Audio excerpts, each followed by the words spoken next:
the song with your heart. Play the song with your heart. What is good, YouTube? This is your boy Aaron. It's Brian. And this is the Courtside View Podcast, and we are back today for another episode.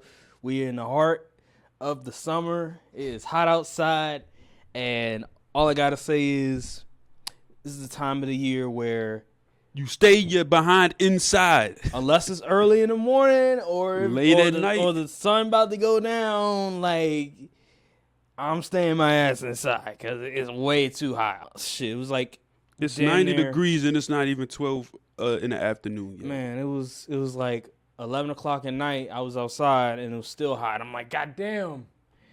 Yeah, it's one of them type of years, man. We in the heart of the summer right now.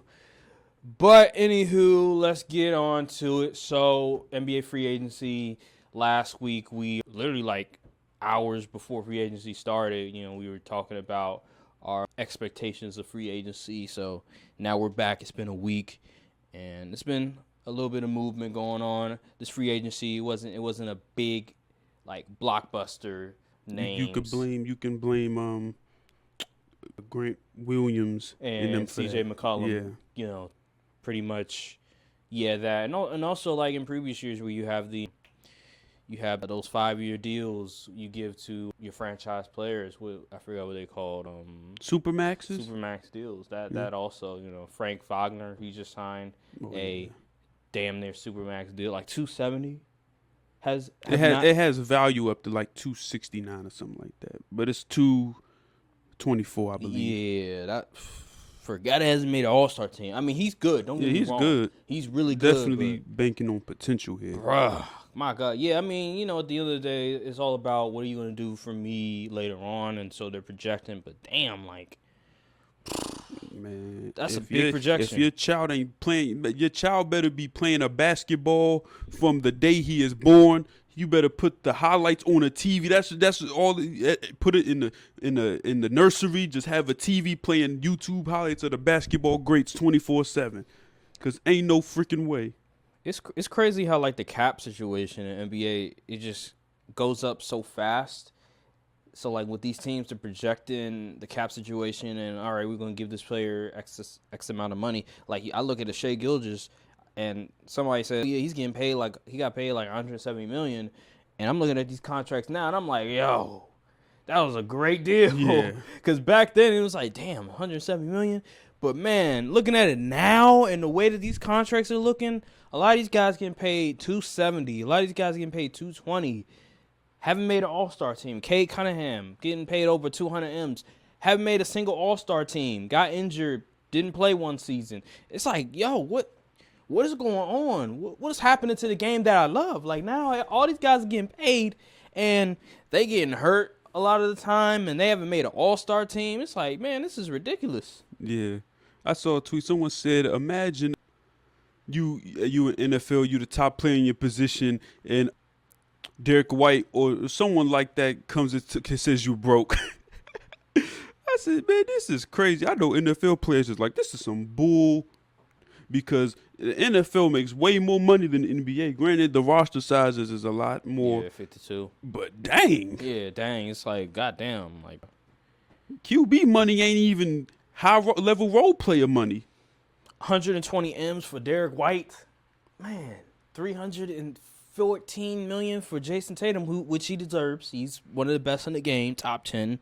I would give Jason Tatum that much money, but man, Derek White, 120 M's. Dog, when Wemby gets up he's going to probably get half a bill. Man, he probably will. Like, dude's an alien. He's unbelievable. It's just insane how things are going with the new deals and everything like that. And that's why when you look at the WNBA, when they get their new rights, their TV rights, the contract's going to go up as well. So it's all good. It's all good. All right, but speaking of NBA free agency, just give me your winners. What teams did a great job this free agency in your eyes? I think the Mavs did a good job getting Clay. Yeah. They needed some shooters after they lost. Did they lose somebody? They traded Hardaway Jr. Wasn't much. Which was what wasn't much. Yeah, it wasn't much. Yeah. But hey, it's better than Clay's better than Tim Hardaway. Try to tell you that. Oh, they did lose Derrick Jones Jr. Yeah, which wasn't saying much either. I mean, don't get me wrong. He did have a nice. I mean, the playoffs. He did have a solid run up until the end, but he's replaceable. Yeah, but I think Clay do some good work with the Mavs. He doesn't have to create no shots or anything. Pretty much would be almost the same thing he'd be doing at Golden State. Sit in the corner. Nah, well, at least in Golden State, they would have him coming off the screens and stuff. I don't know about the Mavs. They need to adapt that offense. They need to make something shake. But what else made some moves? I remember they signed Najee Marshall. I think came from the Pistons. I heard he's like an underrated player. Yeah, he's solid. I'm talking about other teams. What happened? I need to have like a list. I'll give you okay. You got OKC. You have the Sixers. I like Paul George, but Embiid and Paul George on the same team. I'm just giving you names. Who else? Actually, I'm gonna say OKC. Yeah, because they got Hardenstein and they got Alex Caruso. Yeah, and they were the 1 seed. Yeah, that puts them into like number 1 contender territory. I like OKC. Yeah. My thing is with OKC, it's gonna come down to the development of Jalen Williams and Chet Holmgren. That is true. And can they develop into the players that they believe? So right now, OKC, they're being smart. They're still rebuilding, but they're also trying to contend at the same time.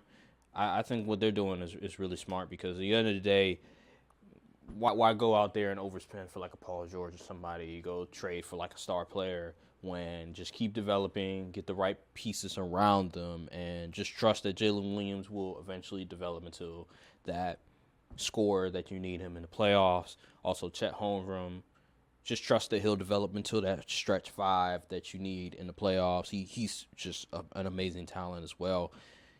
Just trust the process, and eventually it will pay off. And right now, I mean, you have Shea. You have him in the top 5. Yeah. Dude is a top 10 player in the NBA. He's a superstar. They're in the right direction. They just need another scorer. They need another guy that they can rely to when the game is on the line. And we'll see if Jalen Williams is that guy.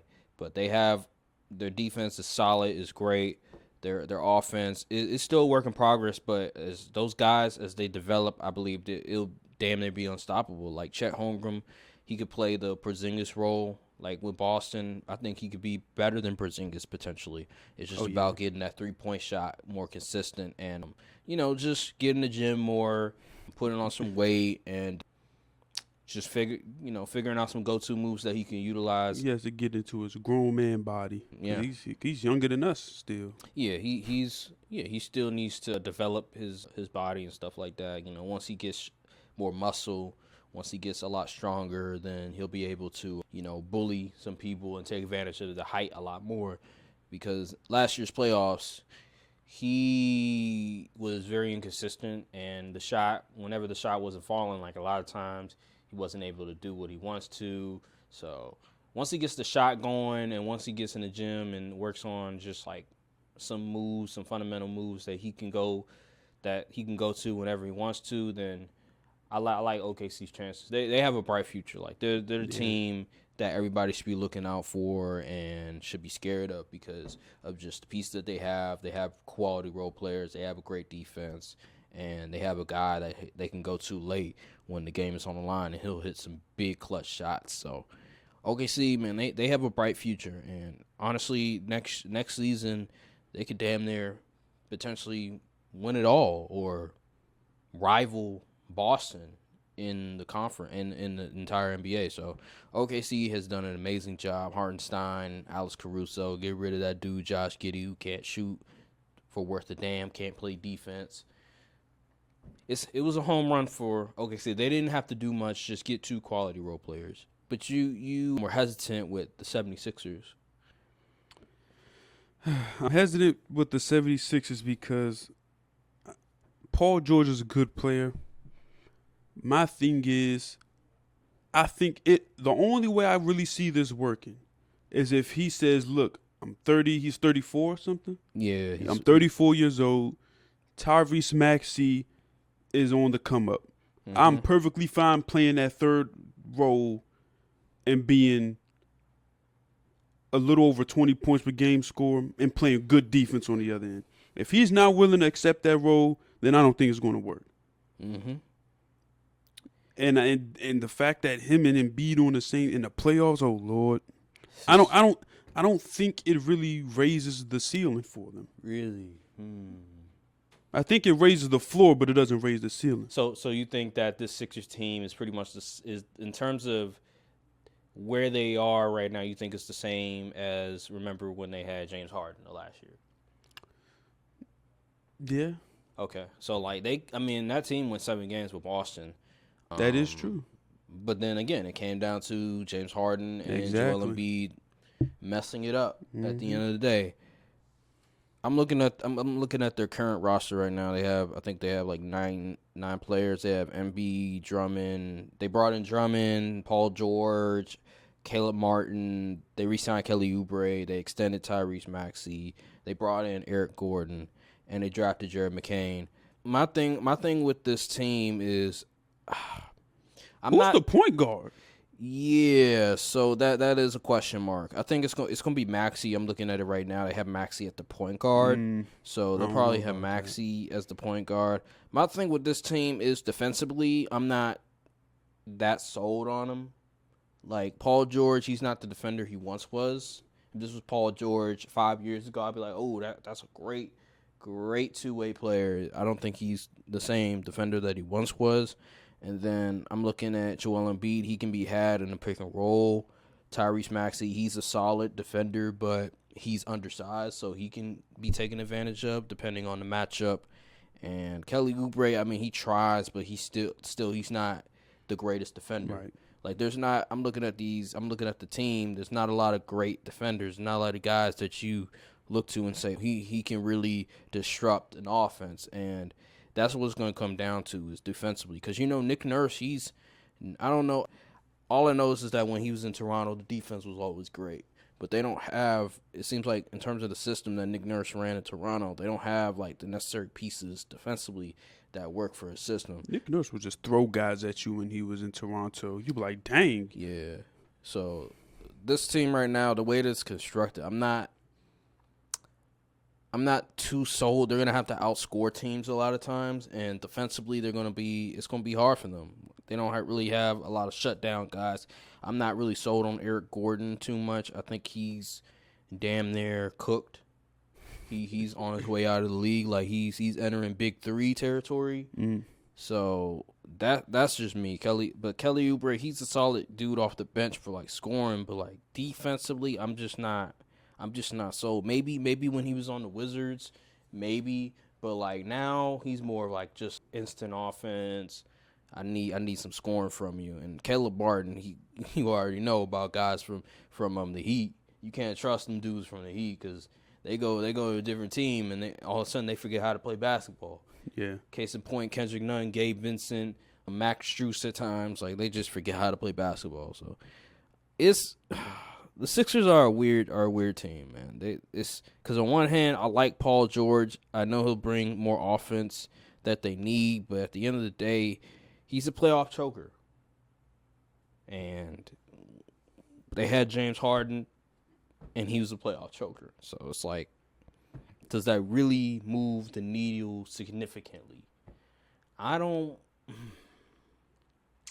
think it significantly moves the needle. I think it helps a little bit, but not to the point where I could say, oh, they're on the level of Boston. Yeah. So I will have to push on this one. I'm not gonna say this was a win or a loss. I'll just say it's like in the middle. It's like a mid right. signing. Like their moves are like very mid. Like they have a lot of offense, but where's the defense per se? All right.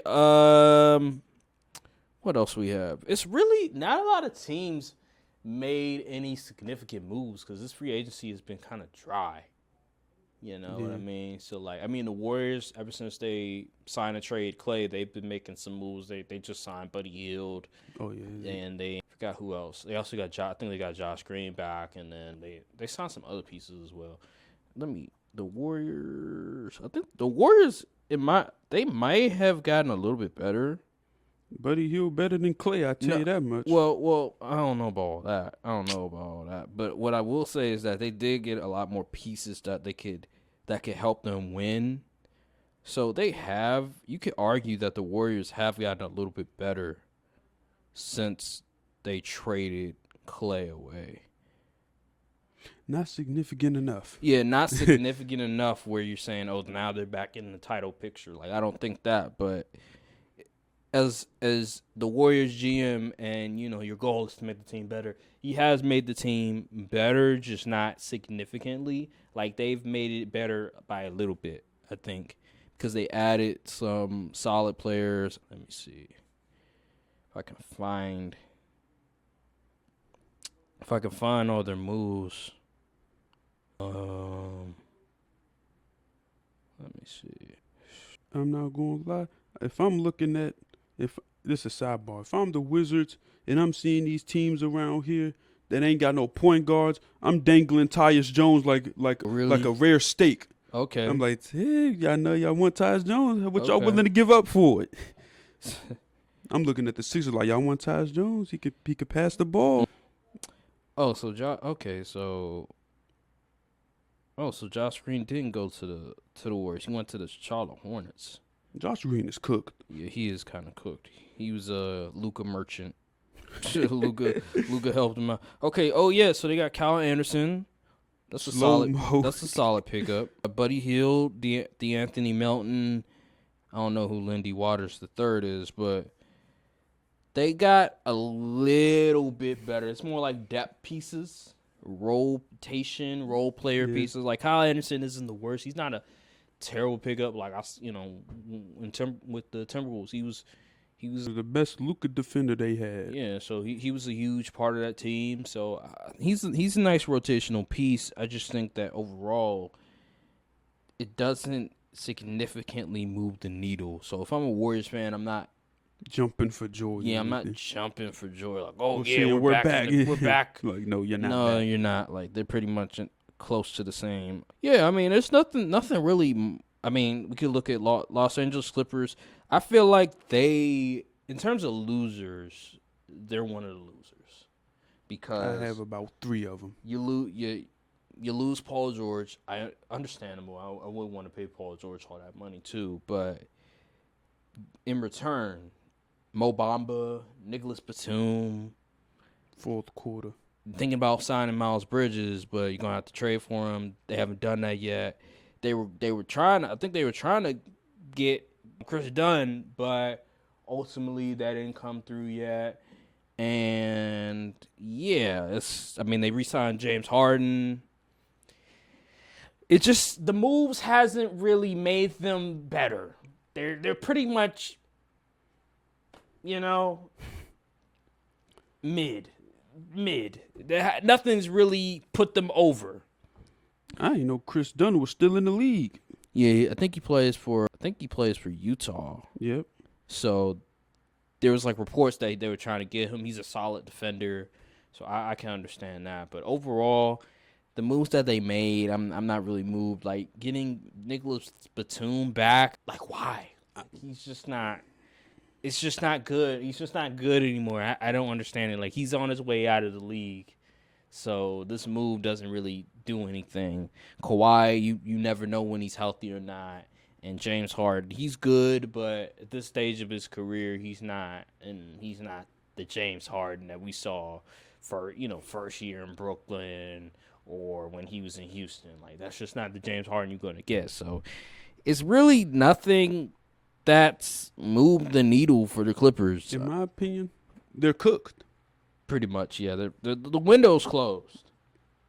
It's that simple. So, yeah, man, they're a loser in this. Also, I would say Miami Heat are also a loser in this. Pat Riley is a daggone terrorist. He doesn't do anything. Yeah, it's ridiculous. I was complaining about Rob Pelinka and him not doing anything. Shit. Pat Riley hasn't done anything in the past 4 years. I don't even think he picks up the phone.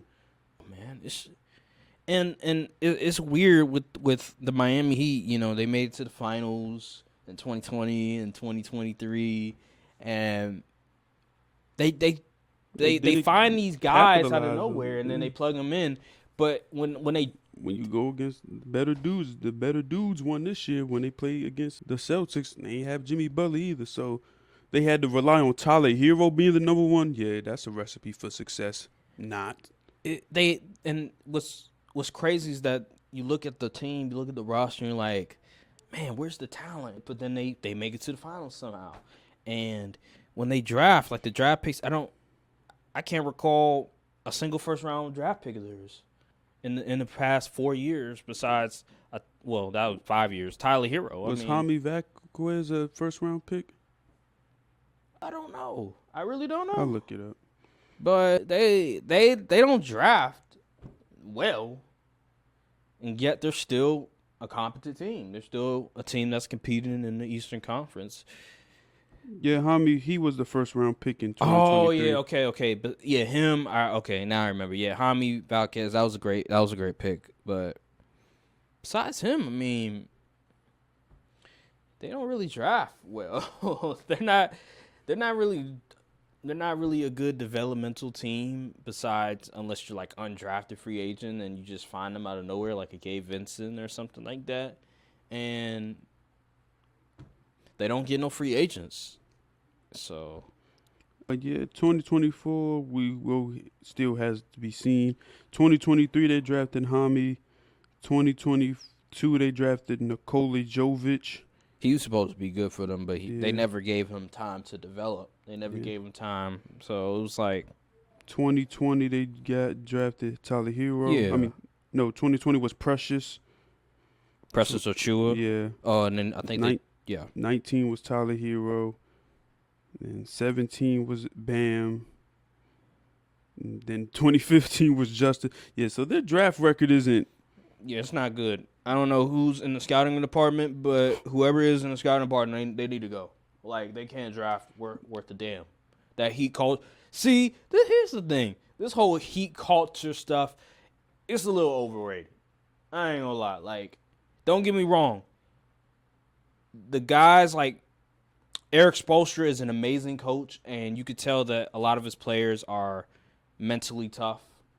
They're ready for the moment, besides Tyler Hero.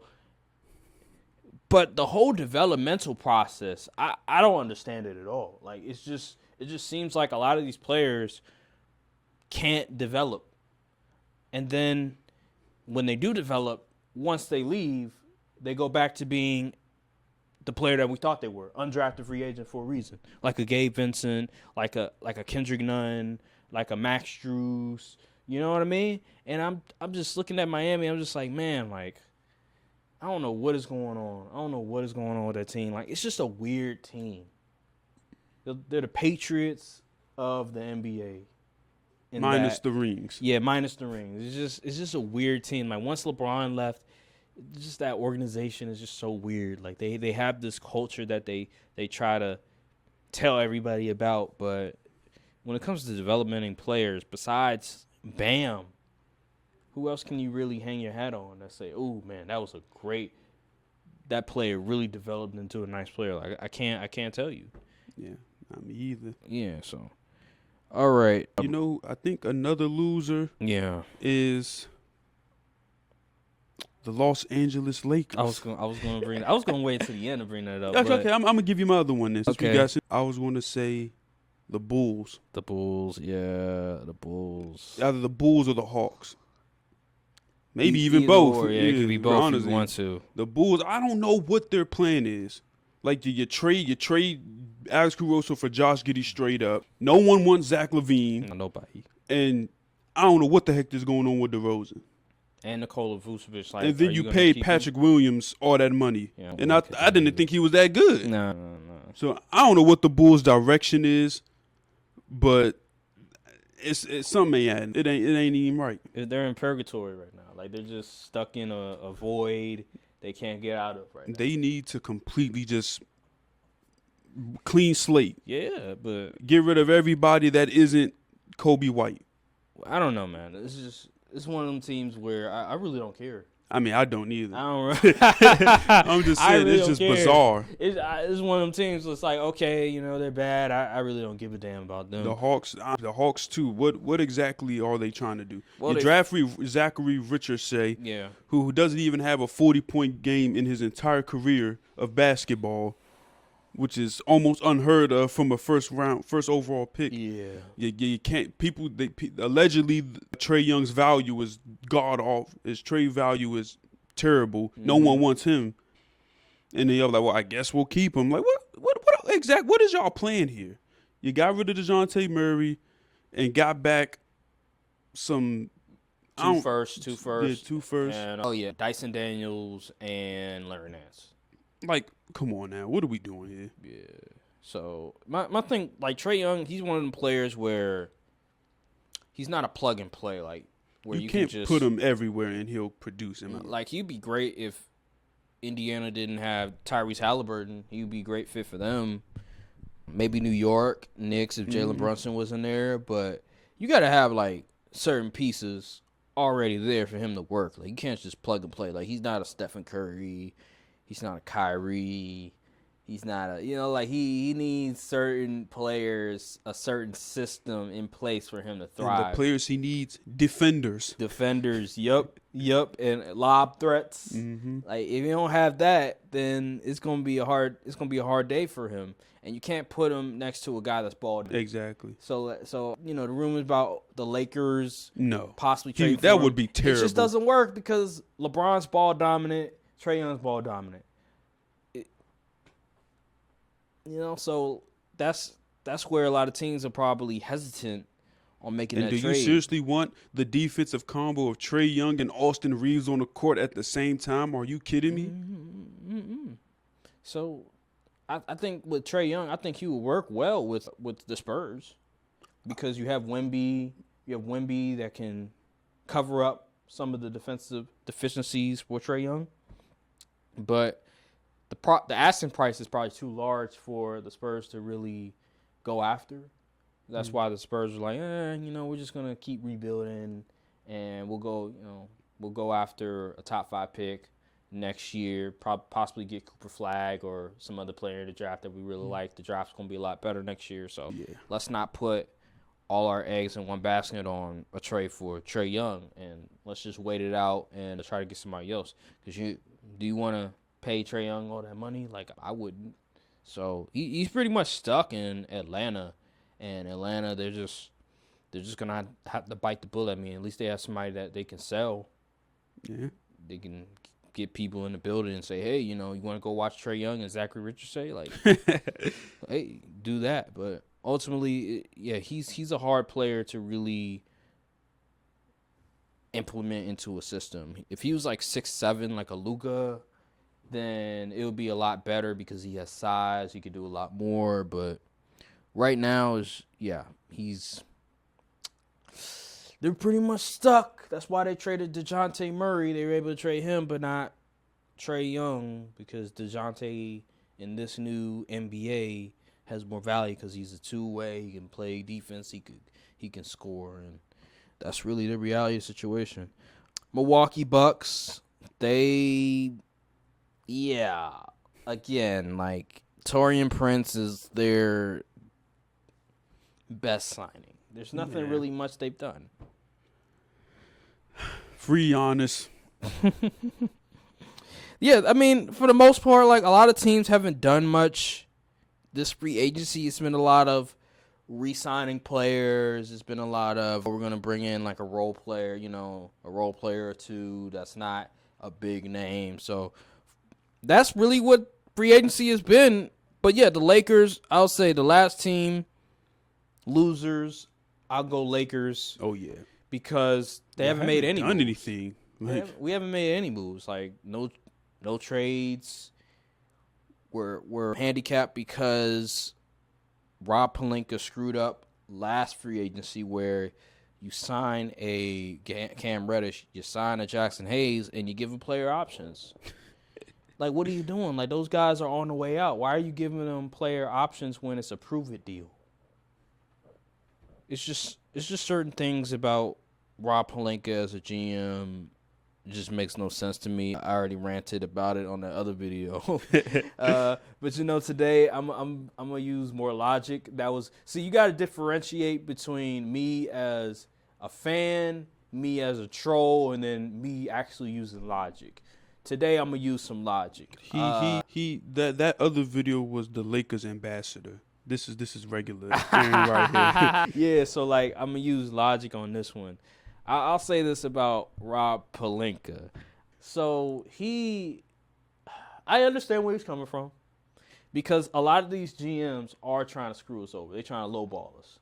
You mean highball? Well, yeah, highball in this sense, because they want more than what the player is really worth, like a Jeremy Grant. But he put himself in this position because of the Russell Westbrook trade. So let's go back to the offseason of 2021. You trade for Russell Westbrook. Terrible trade. That pretty much shut the door on any title contention that you want to have for LeBron and Anthony Davis, because you trade away two important assets, and then you don't re-sign Alex Caruso. All two-way players. Kuzma, two-way player. KCP, two-way player. Alex Caruso, two-way player. That was the end-all, be-all. That was the nail in the coffin, because he got Russell Westbrook, gave up a first-round pick, and you gave away two important assets. If you still had those two assets plus Alex Caruso, you would be able to, just imagine, he would be able to do so much. He would have so much flexibility to move some pieces around to improve the team. But because you gave those players away for a declining star, and you gave up a first-round pick, and you decided it was a good idea to give an extension to a player that hasn't proved it yet in Taylor Horton-Tucker, instead of a proven player that is in a rotation that is part of the reason why you won a championship. This is what's going to happen. This is incompetence when it comes to a GM, and he is paying the price of his incompetence, his dumb decisions in 2021 offseason, because he thought that, let's just go to the super team model, the 3-star method, even though it only works when all your players are still in their prime and they're all healthy. If that's not the case, then the 3-star method doesn't work at all. He thought that we could do that, give LeBron some rest, let Russ run the show occasionally, and eventually things will turn out. He was afraid of the Brooklyn Nets because they got James Harden. You got Kevin Durant and Kyrie Irving, and they thought that, the Brooklyn Nets are head above shoulders everybody else. But we found out that the Brooklyn Nets weren't doing shit at all, because they traded away a lot of their quality role players. Guys got hurt, James Harden, Kyrie, and they weren't able to do much. And then Rob Pelinka, he made the same mistake again. So everything that's happening is because of the 2021 offseason, and I have no sympathy for Rob Pelinka because he did this to himself, and now he's paying the price. If you still had those pieces, we wouldn't be in this position. But now that we're in this position, we're paying the price for it, and he needs to go. I'm ready for him to go, but Jeannie Buss, for whatever reason, she's still holding on to Kobe Bryant, and the fact that Rob Pelinka was the agent of Kobe Bryant, and then Kobe Bryant co-signed Rob Pelinka. She's still holding on hope about that. And right now, she's the last person. She's the only person that believes in Rob Pelinka, because everybody else is already on the way out. You see how fast LeBron signed that contract? Me ain't take no pay cut. He said, I need all my money. Yeah, and it was a 1+1, so that just lets you know he's not confident at all. It's pretty much okay, you signed, you drafted my son, I'll re-sign, but I'll do a 1+1. I'm not doing a 3-year deal. Yeah. So LeBron, he's not confident with this team. I still don't know much about JJ Redick and what he wants to do. They did get some coaches. Yeah. But I'm not moved by Nate McMillan. I'm not moved by Scott Brooks, because Portland. Scott Brooks, Lord. Portland they decided to let Scott Brooks go. They didn't re-sign his contract at all. They didn't renew it. And Nate McMillan, he got fired from the Hawks mid-season because players wasn't rocking with him. So how am I supposed to feel about these two coaches, these two former head coaches, when one of the coaches players aren't rocking with, and the other one, his offensive scheme sucks? He has no scheme. Yeah, it's just playground basketball, iso ball. Like, he relies too heavily on his offensive players making plays, and he doesn't try to make the game easier for them. So how am I supposed to be confident about these coaches when they don't align with what a good coach is supposed to be? And JJ Redick, the way that he's describing things, Scott Brooks, he's the opposite of what JJ Redick wants to do. So I don't see how this aligns with anything that JJ Redick is trying to do, other than Scott Brooks does get along with players. Yeah. So maybe a lot of players will connect with him and everything like that. But besides that, I mean, did y'all get rid of Phil Handy? I don't think we just didn't. Well, I mean, we kind of did fire the entire staff. So right now we're looking for Phil a Handy development. Was solid. Yeah, he was solid. We're looking for a player developmental development at least. Yeah. coach. I don't think we're going to go after him again unless LeBron co-signs him, which I doubt. Even though he he likes Phil Handy, but I doubt that LeBron's going to say much. I think he even said that he's staying out of it this time. He doesn't want to be a part of the coaching decisions and everything like that. So even though he hasn't been a part of the coaching decisions at all, like Frank Vogel, that wasn't his choice. He wanted Tyronn Lue. True. Darvin Ham, he didn't ask for Darvin Ham. So yeah, definitely losers. But I understand why we haven't made moves. But at the end of the day, it's Rob Pelinka's fault for all those terrible trades in the past. They even said, now I don't know how credible Nick Wright is, but he said he ain't even talked to Klay Thompson. I don't know about all that. See, I don't know. I wouldn't put it past him to do that. It's probably agent. They probably talked to the agent. Yeah. That's probably what it is. But I wouldn't put it past Rob Pelinka to do something like that. I don't think that's out of the realm. Like, I feel like a lot of GMs do that. They just talk to the agent and not the player. I don't think that's weird or anything like that. But yeah, man, it's just one of them. Want to compete? seasons. You gotta do what you gotta do. It's just one of them off season. Me personally, I wouldn't overpay for Jeremy Grant. I wouldn't overpay for a lot of these players. But at the end of the day, if you're trying to compete for a championship, you got to do what you got to do in order to win. And like with the Knicks, with Mikal Bridges, they overpaid for Mikal Bridges, in my opinion. But they said, F it, we trying to win now. And with the Lakers, it just seems like they value too much of those draft picks. They value too much of the future, and they don't care. It seems like they don't care as much about the right now. It's funny, y'all value them draft picks, but y'all aren't like an amazing draft team. Well, I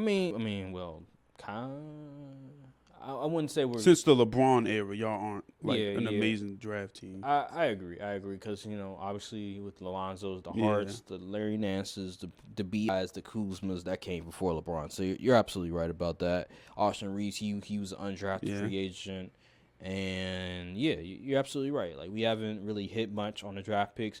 And part of that is just Rob Pelinka. What does he value? What does he want? Trading picks, so trading picks is what. That is a good point. Like Jalen, what's his name? JAS. I forgot his dude's name. Jalen something. He just wasn't ready. He was a guy that we shouldn't have drafted him. We should have drafted him more ready to play prospect, and we drafted him instead of the guy out of Miami, Jamie Jacquet. So we should have gotten him instead, but no, we decided to go with a point guard, which made no sense because we got Gabe Vincent in free agency and we already had another point guard. So that was all confusing to me. Yeah. I don't know what else to say about the Lakers besides the point that they just decided to make no moves. I'd rather them not make any moves than make a dump trade. That's just me. Because that's fair. Because a lot of these teams are trying to get over on the Lakers, and Keep up the good work. Keep up the good work. It's really disgusting. I'm getting sick and tired of it. It's really disgusting. Well, I guarantee you it'll change when LeBron retires or leaves. Stop it. I think it will. No. I think teams don't like Rob Pelinka. I think it's a combination of things. When have you ever heard Lakers tax until Rob Pelinka became the GM? Well, y'all were in a lot of things that y'all was trying to acquire a player and y'all just couldn't get the job done. Even when Kobe was playing. But see the Chris Paul thing, there was a lot of we trying to get over on New Orleans. Like that was one of them we were trying to get over on them. So I understand that trade. I've never heard of Lakers tax until Rob Pelinka took over. That's the first time I've ever heard of that. I feel like he's trying to get the best deal possible, which you're supposed to do for a GM. But a lot of time, these teams, they trying to improve themselves as well. But it is weird. It is weird that I'm looking at a team like the Bulls and they'll help out OKC, but we can never get a deal like that. It just pisses me off. You could argue that last year when it came to getting off of the Russ deal, you could say Utah may have helped us because all we did was gave up 1 first-round pick, and we were able to get D'Lo, Vando. It was like a 3-team trade, I remember. It was like D'Lo, Vando, and Malik Beasley. Yeah. And then I remember the Wizards helped us out with Roy. So you could make a legitimate argument that last year we got bailed out a lot. But besides that year, I mean, it's kind of hard. It's really hard to try to get like really quality players that can help you make a difference. Do you think with the way the league is going and trying to, for parity reasons, do you think it's like kind of a memo going around like we not really trying to trade with these super big market teams because they're going to get coverage, they're going to get ticket sales and all of that regardless.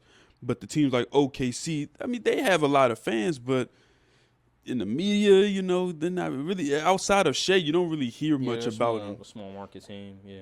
I don't know. That's a good question. That has been a conversation in the past, even before the new CBA, about just the jealousy between small market teams versus these big market teams. So that could be a case. Also, relationship, it boils down to relationships at the end of the day. I mean, I just think Rob Pelinka is not very liked by a lot of these GMs, and then you have the Lakers, then you have LeBron and stuff. So the whole narrative about Lakers tax comes to play. While when you look at the Clippers, they're able to get some trades done. Like Portland, they helped out the Clippers. Like, how the hell were they able to get Norman Powell and they were able to get another player, and all they had to give up was like just a few pennies. I'm like, come on, man. Like, you can't do that for us. So, yeah, I think it boils down to relationships. And I just feel like with the Lakers, GMs just don't like Rob Pelinka. And I don't blame him because there's an article 5 years ago where Magic was spilling the beans on Rob Pelinka, talking about he went behind my back, talking crazy about me and everything like that. Like, yeah, Rob Pelinka is, man, like he's somebody that you can't trust. He's a liar. Like he said during the trade deadline, talking about, we have 3 first-round picks. We have more, we can make a lot more trades. Mm-hmm. What? Hey, we're here. And then he comes out and says, the super team don't work. Like, of course you're going to say that now. You couldn't get no moves done. Yeah, well, I don't know. I don't know what's going on, man. I'm just at this point, I'm. You just numb to it. Yeah, I'm just numb. It's okay. Welcome to the life of a Cowboys fan. All right. Well, I have one thing to say about free agency. Yeah. Can we please stop falling for the Danny Ainge, freaking hang the dollar on the on a fish hook? Yeah, fish hook and yanking it they're not trading Lowry Markkanen. They're not trading Walker Kessler. They would have done it already if they were. Yeah, that's another thing. Yeah, with Utah, stop believing Danny. He's not trading them dudes. You're gonna have to overpay for those dudes. Like Larry Markkanen you're gonna have to give up 5 first-round picks for him. Like they want so much for Larry Markkanen, they want so much for Walker Kessler. You're probably gonna have to give up 3 first-round picks for Walker Kessler. unless you get another team involved, which is True. hard because these 3-team trades are so difficult to figure out and negotiate because, you have 3 teams that want certain things, and not all of them align with one another. And until you're able to do that, I highly doubt that either Larry Marketing or Walker Kessler will be on the new team, unless teams are like really desperate, like the Knicks with or Mikal Colin Bridges. Sexton. Or Colin Sexton, yeah. So, because, they want them in a package deal. They want Colin and like a Walker Kessler, or Colin and Larry Marketing like a package deal. And teams aren't willing to give up those many picks, those many players for those 2 quality role players. And I understand it. I really do. But we'll see. We'll see with Utah. But right now, it's just, you hear all these reports about the Warriors. Oh, they looking for Larry Marketing. Oh, this team looking for Larry Marketing. Oh, this team looking for Walker Kessler. Like, man, and I'm looking for $1 million. That don't mean I'm gonna get it. Nothing's gonna happen. Nothing's gonna happen. Let's transition to. Let's see. Oh yeah, I wanna spin the block back to last week's conversation. So there was a comment about the video regarding my take on the Knicks and saying that they have a small window. I want to read the comment real quick. Okay. We might do this. I don't know if this is going to be an every week thing, but having us highlighting a comment from a video of ours, we might do this every so often. So if I could find it real quick. Yeah, the comment section was just going fucking crazy. Y'all niggas are crazy. Let's see. Yes, please continue to comment. Yeah. All right, here we go. Let's see, which one was it? All right. There's so many comments. Jeez, All right, I mean, it's like 9 comments. Oh, like, okay. I'm just making sure it's the right person that was commenting that. Okay. All right, so here it is. So this person, Edie the Oneable, said, it's not the Knicks. It's definitely the Sixers with the most pressure. It's an absolutely ridiculous and insane take to say that if the Knicks don't win it all next year, that it's a failure and the window is closed. If the Knicks... Wait, you said that? I gotta go back and look again. But I know that I said that. I did say it was a failure. If the Knicks can make the Eastern Conference Finals, then it will be seen as a success, especially if they can get there and give a team like the Celtics a close series. This Knicks team is not going anywhere anytime soon. All right. What does he mean by like getting blown up or something? Or competing? I'm confused. So because I remember I said that it's going to be very hard for because remember Brunson's deal was coming up because he has a player option after the next season. So my whole thing is that you have to take advantage of it now. Like, this is the year where you have your best chance because Brunson is on a team-friendly deal. You have Mikal Bridges on a team-friendly deal. You just pay OG, Julius Randle. He's not making a whole bunch of money either. The time is now. On my John Cena type ish, but like the time is now, and you have to take advantage of the situation because you don't know if you'll have a better situation than what you do now. And my whole point was that they have a small window where you have this just great opportunity in front of you to possibly win a championship. And after this season, it's going to be a lot harder to get to that championship because of Jalen Brunson's contract, because they're going to pay him close to 300 M's because he's worth it. In my opinion, he's a top 15 player in the NBA. He carried that team. He carried the Knicks team. He deserves all the money in the world. So this guy's comment, when it comes to pressure, the most pressure, he makes a point from the aspect of the media and their expectations of what team has the most pressure. They're probably going to pick the 76ers because they acquired Paul George and the playoff just woes of Joel Embiid in the past. I can understand that perspective, but in my opinion, because of the way that the new CBA is constructed with CJ McCollum, thank you CJ McCollum and Grant Williams, the way that they have negotiated the CBA, I look at the Knicks and I say to myself, they're a true title contender. I don't think the Sixers are a real title contender in my book.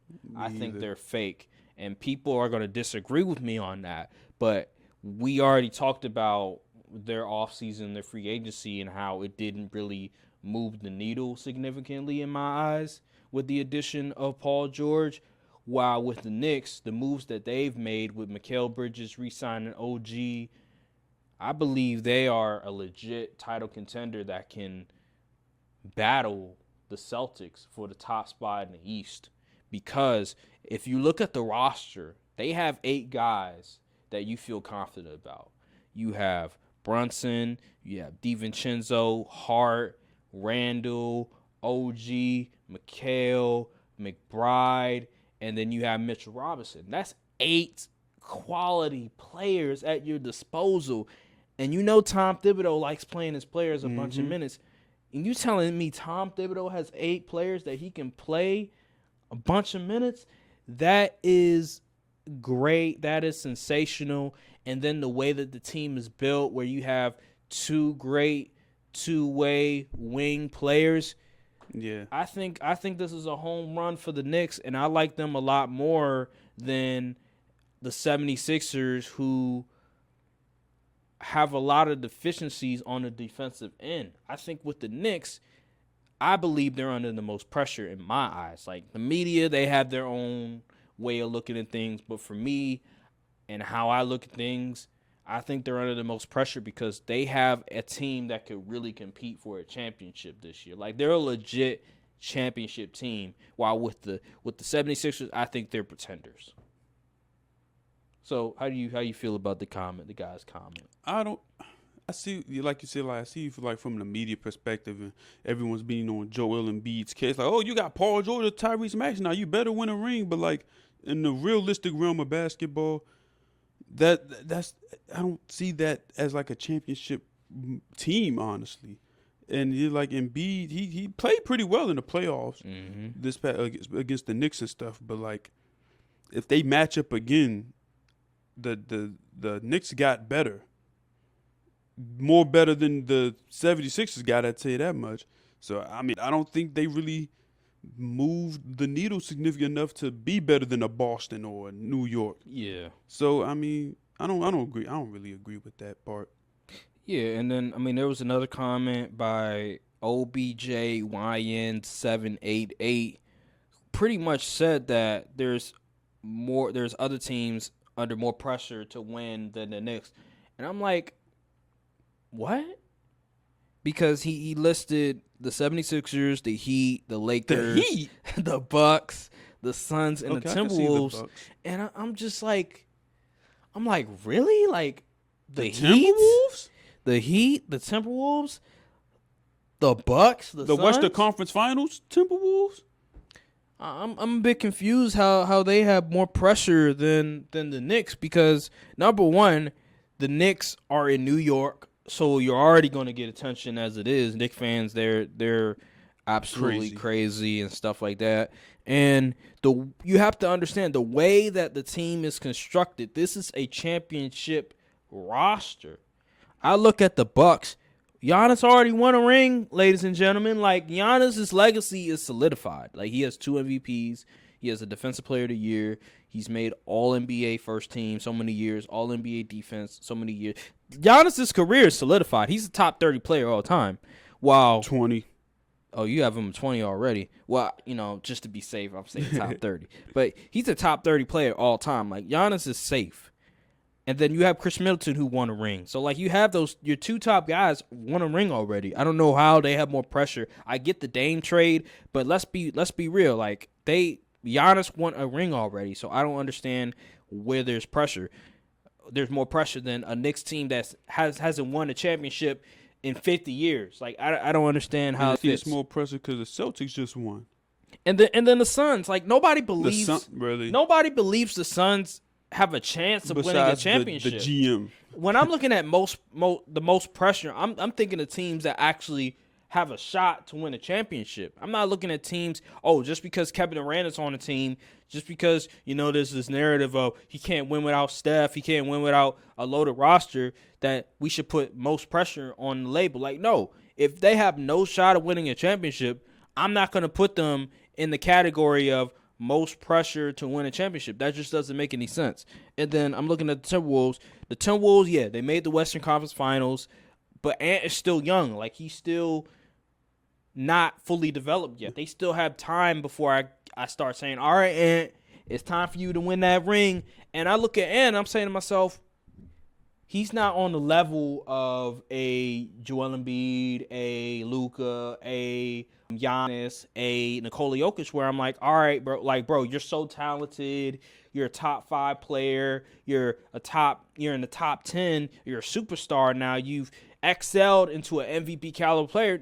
You got to win a ring now. I'm not looking at Ant like that because he still has some growing to do. So the Timberwolves, I disagree again. Like, I'm not going to put them as the most more pressure than the New York Knicks. Are you kidding me? Because the Knicks, they have constructed a team that can really challenge the Celtics.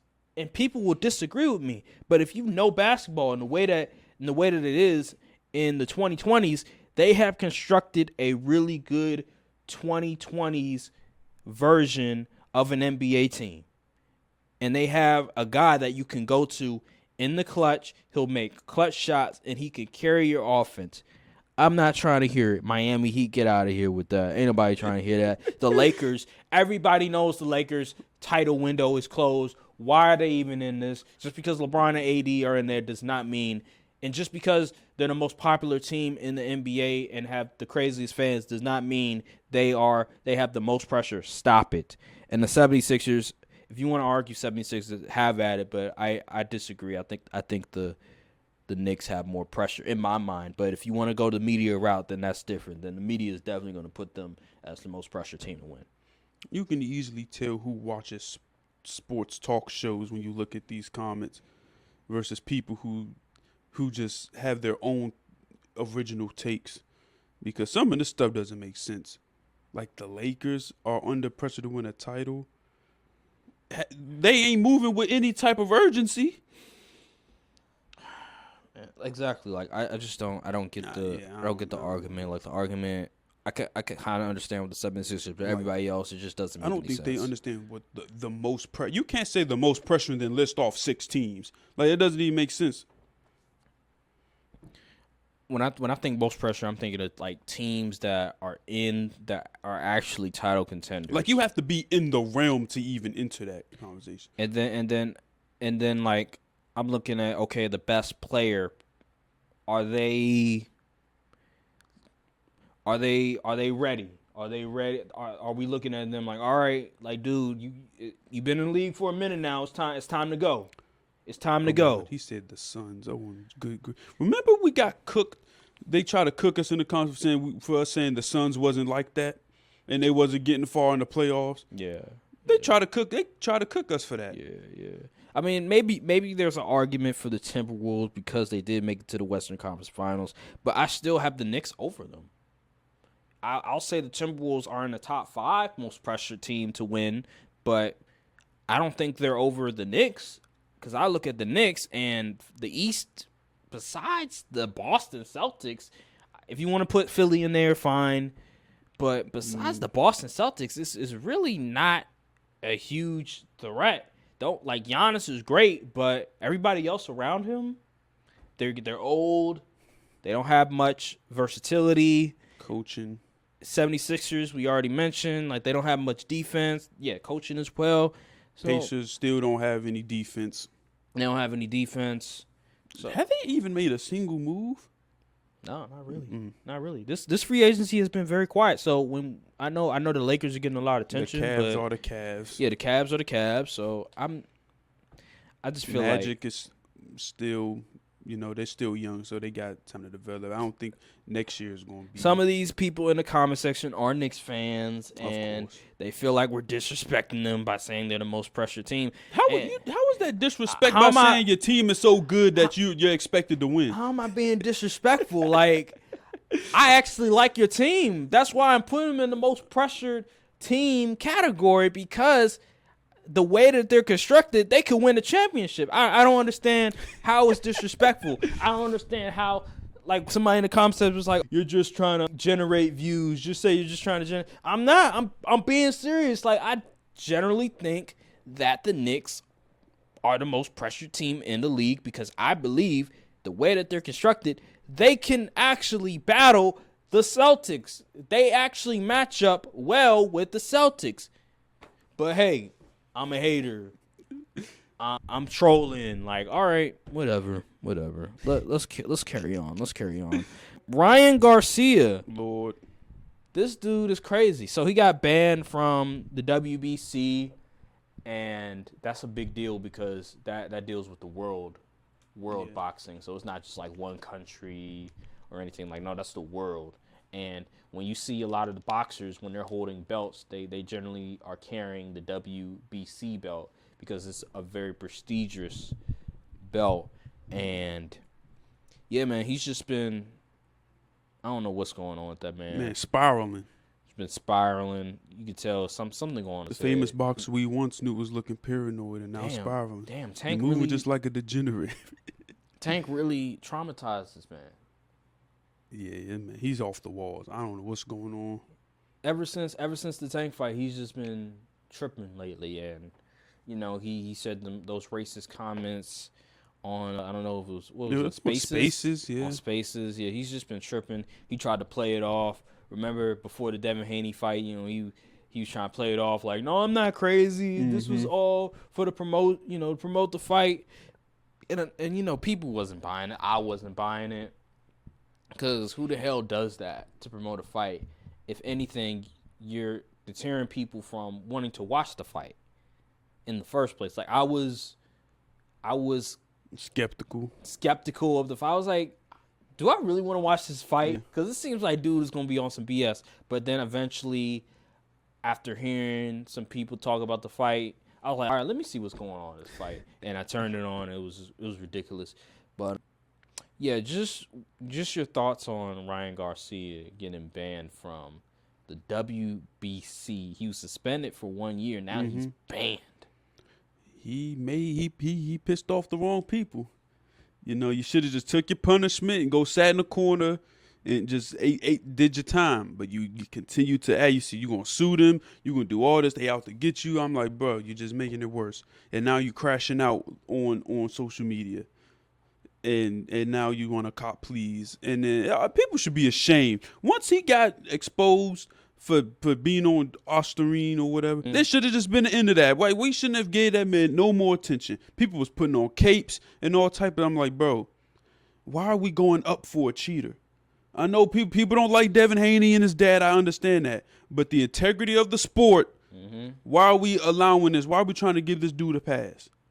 It's actually ridiculous. There was 3 tests, and he was found positive for all 3 tests. Yeah, so like, come on, let's not go up for a cheater.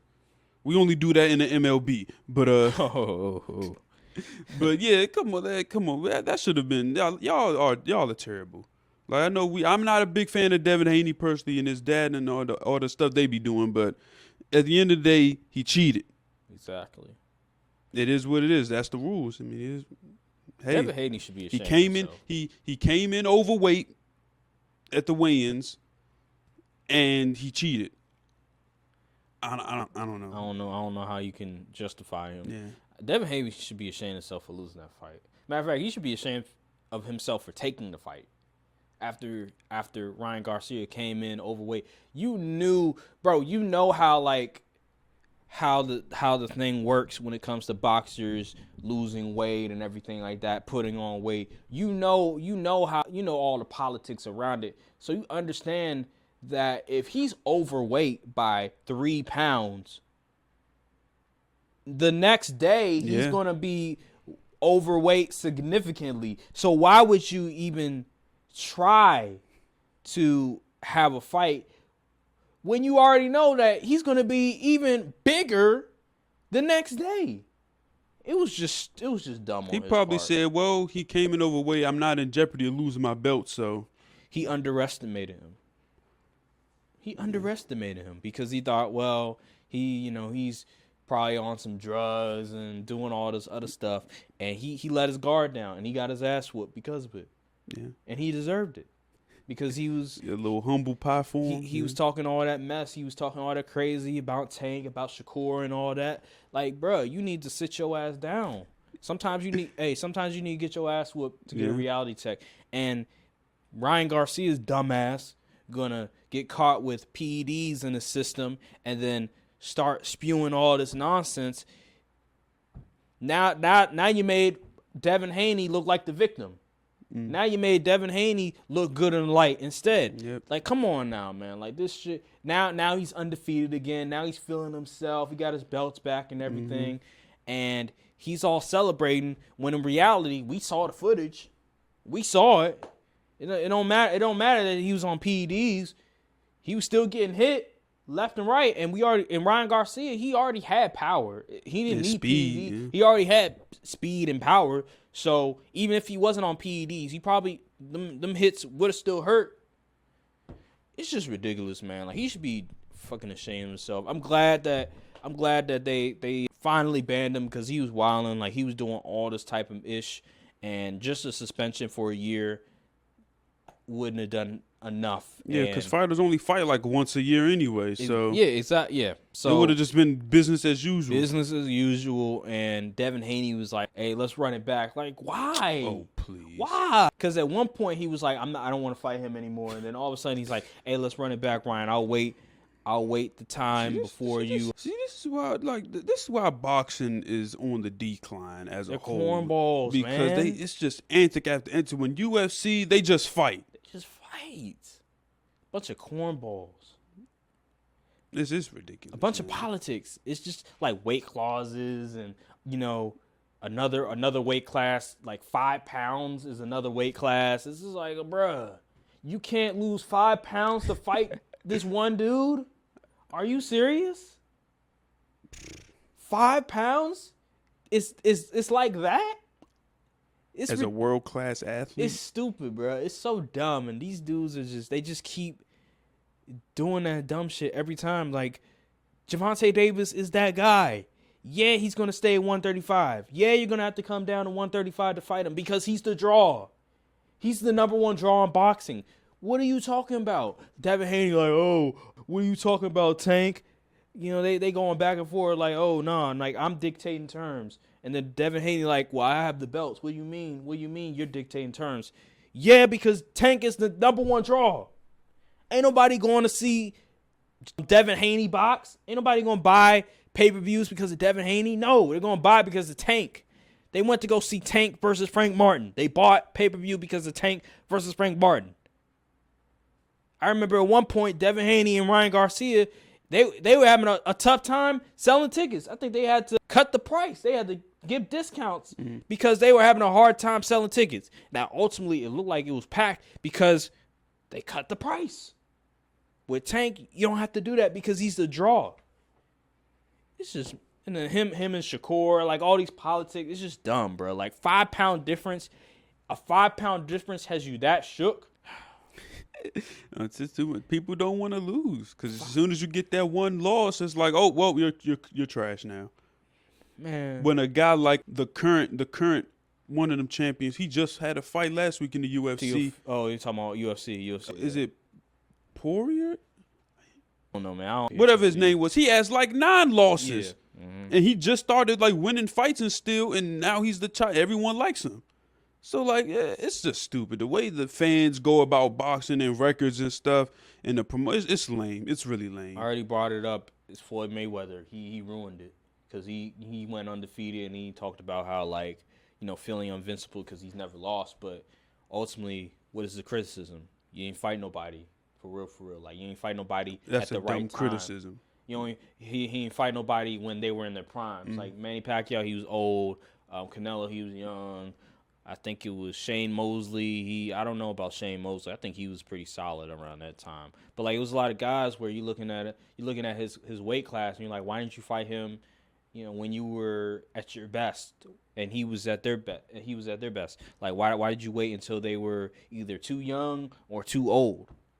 And that's been the criticism of Floyd Mayweather and his playing style. He doesn't have no punching power. Well, he has brittle hands, so he couldn't knock him. I know. But people they like seeing knockouts and everything, and he doesn't do that. If you couldn't enjoy a Floyd fight, then you just don't like boxing. Yeah, well, he that was his criticism, and now a lot of these boxers are doing the same thing where they're just avoiding certain boxers. Like they'll go up in weight just to avoid that boxer, or they'll give an excuse like, well, I have the belts, so I'm the bigger draw and I should dictate the terms. Like, no, you're not. Just because you have the belts doesn't mean you're supposed to dictate terms. Like, Tank is the bigger draw. Like, people go to watch Tank. I really hate to say this, but they're gonna have to, the WBC or whoever's gonna have to step in and be like, listen, y'all are going to fight, or you ain't fighting nobody. We give them a UFC treatment. Like you like, no, there's no way we just gonna allow dudes to just duck for the rest of their life. We need the top fighters to fight each other. Bro, like this man Gervonta Davis is about to fight Lomachenko. The dude's old, man. They're like, well, Crawford, he around the same age. Bro, Lomachenko is not on the same level as Crawford. Like, Crawford is still a top dude. Lomachenko is not what he once was 5 years ago. And y'all are just spinning the block on Lomachenko. Like, oh, Devin Haney, he beat Lomachenko. Teofimo beat Lomachenko. Now Tank. All right, I'm going to face Lomachenko. But they faced Lomachenko when he was 2 years younger. Like, what are you doing? Like, why are you facing Lomachenko at this stage when even 2 years ago he looked washed? I don't understand it. It just blows my mind, man. Like, it pisses me off. Like, I want to see Gervonta Davis versus Shakur.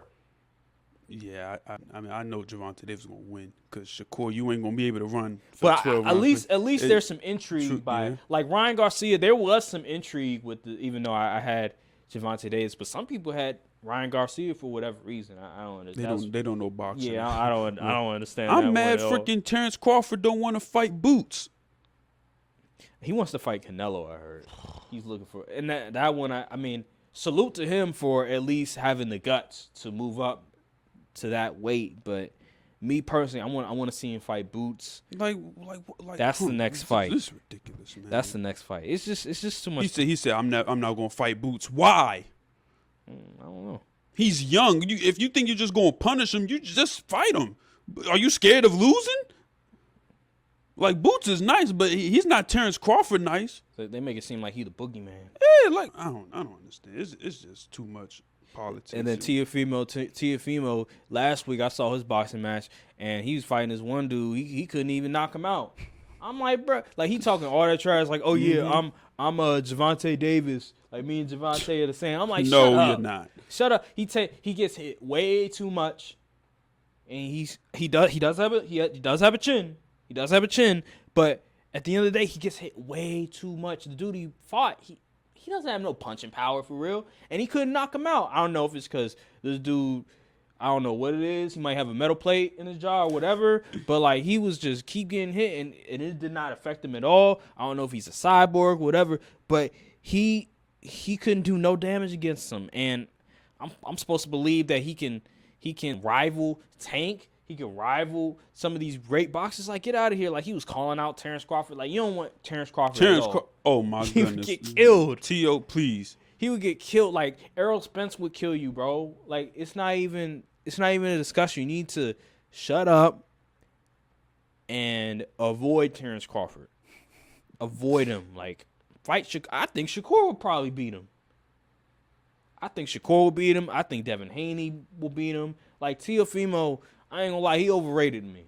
I used to thought he was good, but that last fight, and then I think it was a fight. There was the other fight. He got dropped like twice or something. Yeah, the other fight I heard he didn't play well. I think he's overrated. I thought he was really good, but then just seeing these past 2 fights and hearing what I'm hearing, like, I think he's overrated. Like, he did beat Lomachenko, he defeated that other guy who had all the belts in the division, in the weight class, But besides that, I think he's overrated. I think he just talks too much. He's just like Devin Haney. He just talks too much. Like, he's not really that good for real. And people were saying he's a great athlete, but as a boxer, he's overrated. And when you face Tank, when you face some of these dudes, like, you have to be fundamentally sound. You have to be a great boxer if you want to beat Tank. People be acting like Tank isn't like a really technical boxer. The stuff he be doing, I'm like, dang. Yeah. And then like he's very smart in the He knows ring. how to pace himself too. It's not he always seems controlled. He never seems rattled. He never seems out of place. He never seems uncomfortable when he's boxing.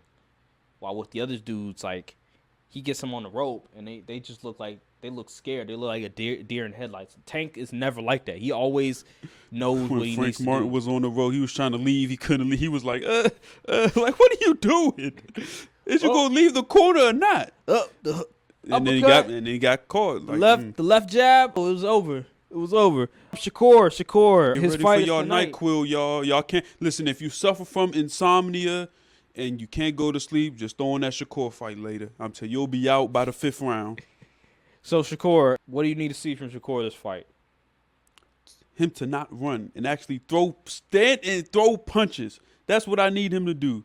I'm tired of him winning all points, going into the. Yes, it works, but it's boring to watch. You're not at the skill level of Floyd. It looks like you're running. Floyd is dodging. He's weaving all that. It just looks like you're running. I need him to just put on a show, please. I'm not gonna watch the fight because I already know I'm not gonna watch it. Really? And the dude he fighting, I'm like, who is this guy? I ain't never heard of dude before. I don't even know his name. Someone said he's fighting a freaking Uber driver. I'm like, goodness. Like a taxi driver. Now we teeing a little lines on racist. I'm just playing. So leave that. We can leave that on social media. I know. Nah, but yeah, man. Like, yeah, I don't know who the dude is. Like, come on, man. Respect to him, but God. Yeah, respect on a payday, but like who? This doesn't move the needle on anything. Nah, I don't know. It's just like, what is he doing? Like, why is he wasting people's time? Seriously, like, you know what we want. We want you versus Devin Haney. We want you versus Tank. But your pride is getting in the way. Your ego's getting in the way because you feel like you're worth more money when you're not. Yeah. The only way you're going to become a top boxer, a top draw, if you face great competition. Like, I don't understand. Like, these dudes don't want to earn their stripes, it seems like.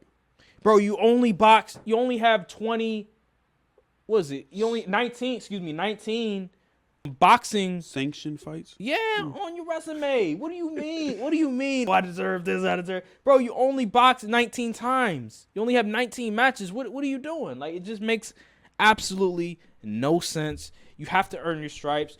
At one point, Terrence Crawford wasn't a huge draw, but then eventually he earned his stripes and he became the top boxer. Like, it happens. Like, you have to. You're still young, too. Like, he acting like he's like 20, in his 30s. 23 or so. Bro, like, I don't know about all that. He might be like 25, 26. I think he ain't that old. I know he's older than Devin Haney. Devin Haney, like 24? He is. Oh, he's 27. Yeah, but that's still young. Like, he's still young in boxing. He acting like he's Well, he only got 20 fights in 27 years? Yeah.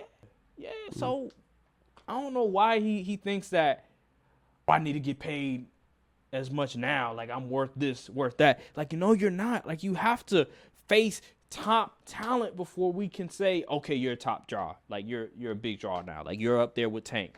No, bruh. I need to see him knock him out. I need to see him knock the dude out. Like, he can't just go all the way to the 12th round and we get a decision. Like, I need him to knock him out. Like, it can't go past 7 rounds. If it goes past 7 rounds, then I'm gonna be like, all right, what we doing? You gonna put him on fraud watches, bro? Like, before his last fight, I remember you talking so highly of Shakur. You were like, man, Shakur, he would cook Devin Haney. He's next up. But now we look at Shakur and it's like, no, he might have overestimated. He's not him. like showing us like any like super huge improvement or nothing. I don't know, because he's not fighting anybody. Bro, I remember before his match, like on Instagram, they would post like these, they had like who's like the best pound for pound boxer or something like that. I remember somebody would bring up Shakur and people was like hyping him up and everything like that. Now nobody's hyping him up. The tides are turning. The public opinion has changed, and he won the fight too, which is funny. But I guess that's how bad it was. I ain't watched the fight, but this one I'm gonna watch. This is gonna be my first fight ever seeing Shakur box, so I can't wait to see how he does, because I need to see him knock him out. Like, if you don't knock him out, then something's wrong. I seen another fight of his. I was like, oh my goodness. NyQuil. Yeah, I'm like, he's not. I'm like, can we throw some punches, people? Yeah. So yeah, man, I need to see him knock him out. Yeah, Money in the Bank tonight. I'm gonna be watching that. WWE got some great matches. Oh, we got a lot of stuff on tonight, man. We got Summer League. Summer League? Yeah, Summer League on today. I'm gonna be watching my Lakers play. I think it's at 4:30. I don't know if it's Pacific time or it's gonna be Eastern time. But we got Summer League. We have Money in the Bank, and then we have Shakur fight. I can't wait. It's gonna be a great night. It's gonna be a great night of sports entertainment. And yeah, man, that's about it for right now. And I think that'll do it. Unless you have anything else you want to say before we get out here. Nope. All right. Well, that'll do for this episode of the Courtside View Podcast. Make sure to like, subscribe, comment down below, hit the notification bell, follow the socials as well, and we'll see you guys on the next episode of the Courtside View Podcast. Also, might do some live streams during the day, so check those out as well. And we'll see you guys on the next episode of Courtside View Podcast. Thank you guys for watching. Peace. Salute. Just let me be me.